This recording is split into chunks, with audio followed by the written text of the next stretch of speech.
চতুর্থ দিনের মতো ঋণের শর্ত পূরণ সহ বিভিন্ন ইস্যু নিয়ে বাংলাদেশ ব্যাংকের সঙ্গে বৈঠকে বসেছে আন্তর্জাতিক মুদ্রা তহবিল IMF এর প্রতিনিধি দল। এই মুহূর্তে বাংলাদেশ ব্যাংকে আছেন সহকর্মী আলতাফ হোসাইন। আমরা বিস্তারিত জানতে সরাসরি যুক্ত হব তার সঙ্গে। আলতাফ, ঠিক যেমনটি আমরা জানিয়েছিলাম এর আগেও যে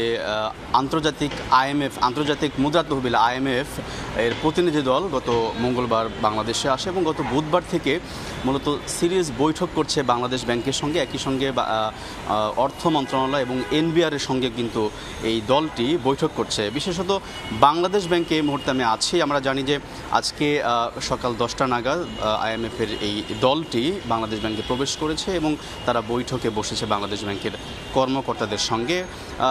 আজকে মূলত 3টি বৈঠকের কথা রয়েছে এবং সেই বৈঠকে আমরা জানি যে বিশেষ করে বর্তমানে যে ব্যাংকের যে দুর্বলতা, ব্যাংক একীভূতকরণ এবং ঋণ খেলাপি বিষয়ে কিন্তু বিভিন্ন বিষয় নিয়ে বাংলাদেশ ব্যাংকের সঙ্গে কথা বলবে IMF এর এই প্রতিনিধি দলটি।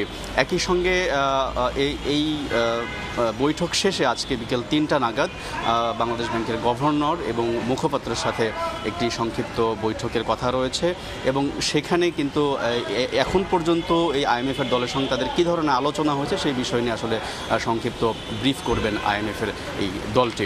এই ছিল বাংলাদেশ ব্যাংক থেকে আমার কাছে থাকা সর্বশেষ খবর। রাজধানীর মতিঝিল থেকে যুক্ত হয়েছিলেন সহকর্মী আলতাফ হোসাইন।